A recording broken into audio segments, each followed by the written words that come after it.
कथा म्हणते, कथेमध्येच आपण आता समोर जाऊया. योग जोशी, वि स खांडेकर, विभावरी शिरूरकर, व्यंकटेश माडगुळकर, वपू काळे, शंकर पाटील, अण्णाभाऊ साठे, बाबूराव बागुल, दमा मिराजदार यासारख्या अनेक नामवंत लेखकांनी आपल्या उत्तमोत्तम कथांनी मराठी वाचकांना तृप्त केलं आहे. तृप्त म्हणजे समाधानी केलं आहे. तर आता सुश्रुत म्हणतोय, किती सुंदर. आता ही ताई कोण बरं? आता इथे कादंबरी आली आहे. काय सुश्रुत, आवडली का कथा? मी कादंबरी, कथेची थोरली बहीणच म्हण हवं तर.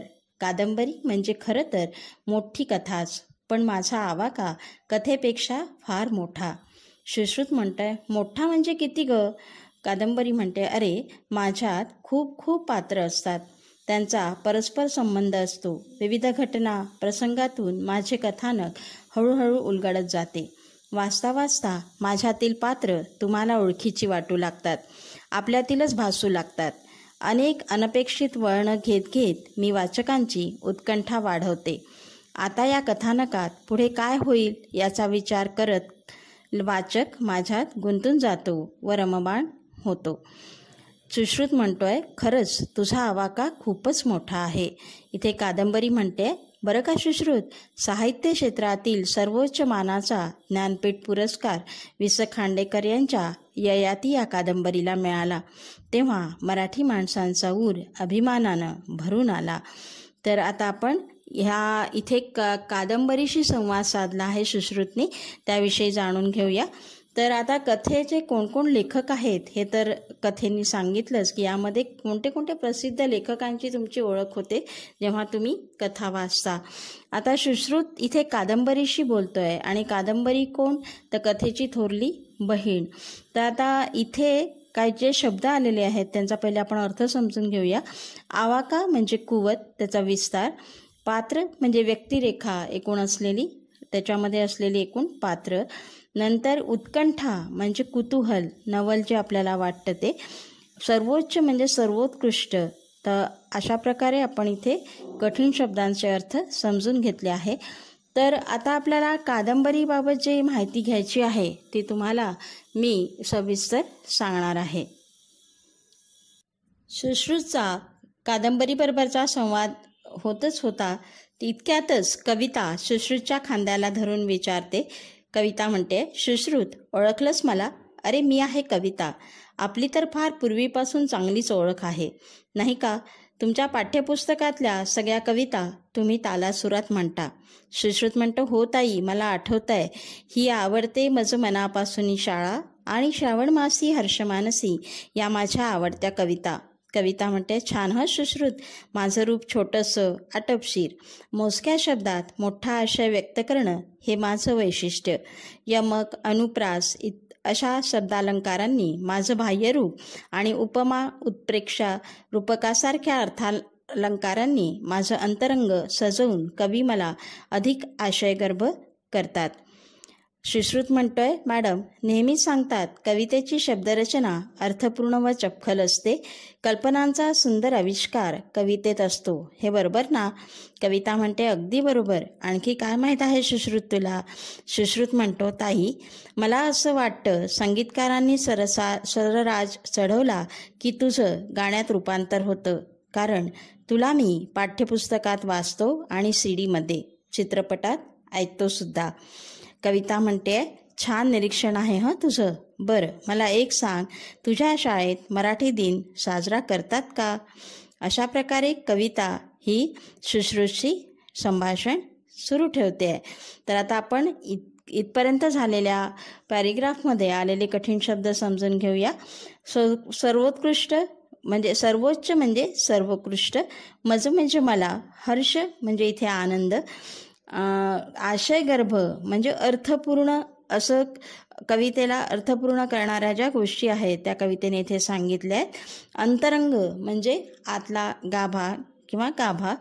चपखल म्हणजे तंतोतंत, आविष्कार, अभिव्यक्ती, रूपांतर, रूप बदलणे किंवा अनुवाद. अशा प्रकारे आपण यातले कठीण शब्द समजून घेतले आहेत आणि कवितेबाबतचं सविस्तर माहिती आपण घेणारच आहोत. सुश्रुत कवितेसोबत बोलतच होता तेव्हा ती त्याला म्हणते की का रे सांग मला, तुझ्या शाळेत मराठी दिन साजरा करतात का? सुश्रुत म्हणते हो करतात ना. कविता म्हणते कोणत्या तारखेला करतात? सुश्रुत म्हणते 27 फेब्रुवारीला. कविता म्हणते अगदी बरोबर. तो कोणाचा जन्मदिवस आहे माहीत आहे तुला? सुश्रुत म्हणतो नाही ग. कविता म्हणते नटसम्राट नाटकाचे लेखक वि.वा. शिरवाडकर म्हणजेच कविवर्य कुसुमाग्रज यांचा त्यांच्या विशाखा या काव्यसंग्रहाला मानाचा ज्ञानपीठ पुरस्कार मिळाला आहे. सुश्रुत म्हणतो खरंच? कविता म्हणते कुसुमाग्रजांबरोबरच केशवसूत, बालकवी बाभ बोरकर, बासी मर्ढेकर, शांता शेळके, कवी इंदिरा संत, सुरेश भट, नामदेव ढसाळ, नारायण सुर्वे अशा अनेक कवींनी मला आपल्या प्रतिभेने सजवले. संत काव्यापासून पंतकाव्य, मध्ययुगीन काव्य, शाहिरी काव्य अशी वळणे घेत आधुनिक काळात मी मुक्त छंदाचे रूप धारण केले आहे. अशा प्रकारे सुश्रुतचा कवितेसोबतचा संवाद इथे झालेला आहे. यानंतर त्याला भेटायला येणार आहे नाटक. हे आपण नेक्स्ट पिरियडला बघूया. तर आता आपण कथा, कादंबरी, कविता यांचं थोडक्यात विश्लेषण बघूया. रंगसाहित्याचे या पाठांतर्गत आपण कथा, कादंबरी आणि कविता यांची ओळख करून घेतली. त्याचा थोडक्यात सारांश आता बघूया. सर्वप्रथम कथा किंवा गोष्ट. तर कथा आणि किंवा गोष्ट याच्यामध्ये आपण इसापनीती, पंचतंत्र, अकबर बिरबल व विविध प्राण्यांच्या कथा, ससा, कोल्हा, गाढव अशा या गोष्टी आपण लहानपणापासून आजी आणि आईकडनं ऐकत आलेलो आहोत. याची वैशिष्ट्ये अशी आहेत की आकर्षक सुरुवात आणि परिणामकारक शेवट याचा असतो. प्रकार बघूया याचे. कथा, परिकथा, बोधकथा, विज्ञान कथा आणि ऐतिहासिक कथा आपण ऐकतो, वाचतो. आता याच्यामध्ये नाटक, मालिका, चित्रपट या ललित कलांचा जो पाया आहे तो म्हणजे कथा असते. कारण हे जेवढं कथा जेवढी चांगली तेवढं या गोष्टींना यश मिळतं. आता उत्तम निवेदन तंत्र व त्याचा वापर हे याच्या यशाचं रहस्य आहे की जेवढं चांगलं निवेदन असेल किंवा जेवढं त्याचा वापर उत्तमरित्या केला असेल तेवढी कथा ही यशाला पात्र ठरते. आता उत्तम कथा लिहिणारे लेखक जे आहेत त्याच्यामध्ये प्रामुख्य करून य.गो. जोशी, वि.स. खांडेकर, विभावरी शिरूरकर, व्यंकटेश माडगुळकर, वपु काळे, शंकर पाटील, अण्णाभाऊ साठे, बाबूराव बागुल, दमा मिराजदार यांचा समावेश होतो. याशिवायही इतर नवलेखक जे आहेत त्यांचा कथालेखकांमध्ये समावेश आपण करू शकतो. नंतरचा भाग. कथेनंतर आता आपण कादंबरीकडे जाऊया मुलांनो. कथेची मोठी बहीण म्हणजेच कादंबरी किंवा याला आपण मोठी कथा म्हणूया.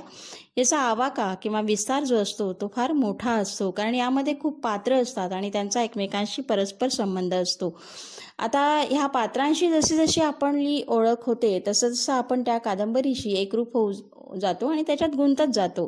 तर वाचकांचे कुतूहल वाढवणे, त्याच्यात त्यांना रममाण करणे हे काम कादंबरी करते. आता या कादंबरीमध्ये सर्वोच्च मानाचा ज्ञानपीठ पुरस्कार वि.स. खांडेकर या लेखकांच्या ययाती या कादंबरीला मिळालेला आपल्याला दिसतो. तर आता आपण कवितेकडे वळूया. तर कवितेची आपल्याला पूर्वीपासूनच ओळख आहे आणि लहानपणापासून आपण कविता म्हणत आलेलो आहोत. आता या कवितेमध्ये त्याचं रूप जे आहे ते अतिशय छोटंसं आटोपशीर रूप हे कवितेचं असतं, कारण कविता जितकी छोटी तितकी समजायला सोपी जाते. मोजक्या शब्दात मोठा आशय देण्याचं काम कवी करतात. शब्दालंकार आणि अर्थालंकार वापरून, हे अलंकार वापरून त्याचं अर्थपूर्ण रूप कवी आपल्यासमोर आणतात. शब्दरचना अर्थपूर्ण असते याची आणि चपखल असा अर्थ त्याच्यामध्ये दडलेला असतो. कल्पनांचा सुंदर आविष्कार म्हणजे असं त्याच्यामध्ये विविध कल्पनांचा वापर सुंदर शब्दांनी कवितेमध्ये केलेला आपल्याला दिसतो. विविध संगीतकार या आपल्या कवितेला स्वरराज चढवून गाण्यात त्याचे रूपांतर करतात. त्यामुळे CD चित्रपटातून आपण ह्या कविता सहज ऐकू शकतो. तर आता यालाच अनुसरून आता आपण पुढचा भाग बघूया. कवितेलाच धरून आपण मराठी दिन हा 27 फेब्रुवारीला साजरा करतो. तर हा जो दिवस आपण साजरा करतो हा वि.वा. शिरवाडकर किंवा कविवर्य कुसुमाग्रज यांचा जन्मदिवस म्हणून हा दिवस आपण साजरा करतो मुलांनो. तर विशाखा या त्यांच्या काव्यसंग्रहाला मानाचा ज्ञानपीठ पुरस्कार मिळालेला आहे. इतक्या त्यांच्या सुंदर कविता असतात. तर आता इतर कवी ज्या आहेत त्याच्यामध्ये केशवसूत, बालकवी, बाबू बोरकर, बासी मर्ढेकर, शांता शेळके, इंदिरा संत, सुरेश भट, नामदेव ढसाळ, नारायण सुर्वे इत्यादी कवींचा समावेश होतो. याशिवायही इतर अनेक नवोदित कवींचा समावेश आता यामध्ये होऊ घातलेला आहे. तर संत काव्यापासून पंतकाव्य, मध्ययुगीन काव्य, शाहिरी काव्य अशी वळणी घेत आधुनिक काळात ही आपली कविता मुक्तछंदाचे रूप धारण करताना आपल्याला दिसते. तर अशा प्रकारे आज आपण या पाठाच्या सुरुवातीला कथा, कादंबरी आणि कविता यांचा अभ्यास केला. तर याच्या आतापर्यंत झालेल्या पाठाशी निगडीत काही स्वाध्याय, कठीण शब्दांचे अर्थ मी तुम्हाला आता नंतर देत आहे. ते तुम्ही वहीत लिहा, सोडवा आणि उरलेला जो पाठ आहे आपण हा पुढच्या तासिकेला बघू. धन्यवाद.